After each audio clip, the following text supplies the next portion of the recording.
মাঠের কাছে এলেই, এই ধানের কাছে এলেই, কিংবা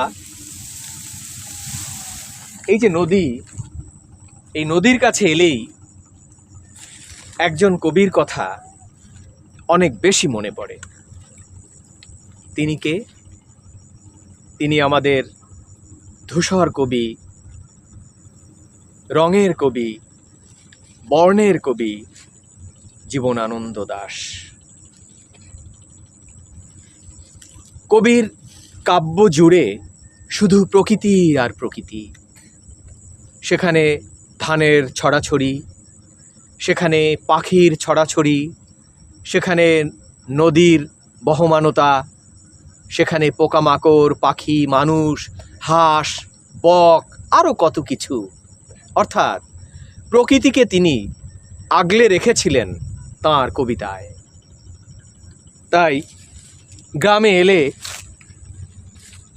ধানের কাছে এলে আমারও খুব ইচ্ছে হয় তার কবিতা থেকে একটু কিছু পাঠ করি, একটু কিছু শোনাই।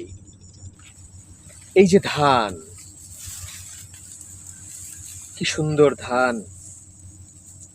কৃষকের জাদুকরি হাতের ছোঁয়ায় এত সুন্দর ধান ফলেছে খেতে। এই ধান থেকে চাল, চাল থেকে ভাত, ভাত থেকে আমাদের ক্ষুধার অন্ন।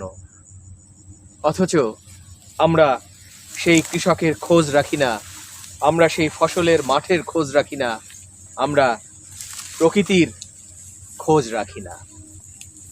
আমরা যদি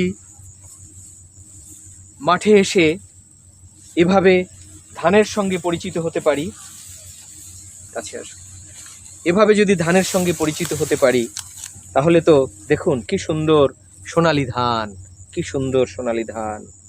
তাহলে আমরা যখন ভাত খেতে বসবো, তখন তো এই ধানের কথা মনে পড়বে।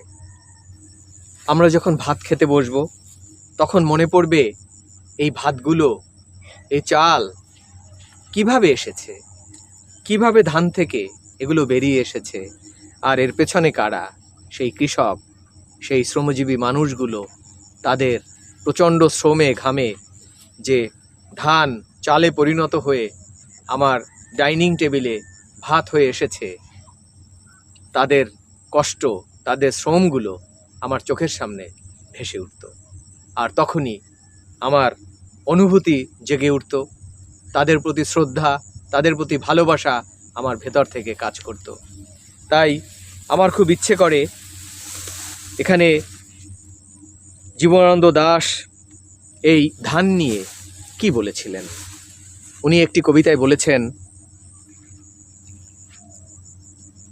ধান কাটা হয়ে গেছে কবে যেন, খেতে মাঠে পড়ে আছে খড়, পাতাকুটো ভাঙা ডিম, সাপের খোলস নীড় শীত, এইসব উতরায়ে ওইখানে মাঠের ভিতর ঘুমাতেছে কয়েকটি পরিচিত লোক আজ কেমন নিবিড়।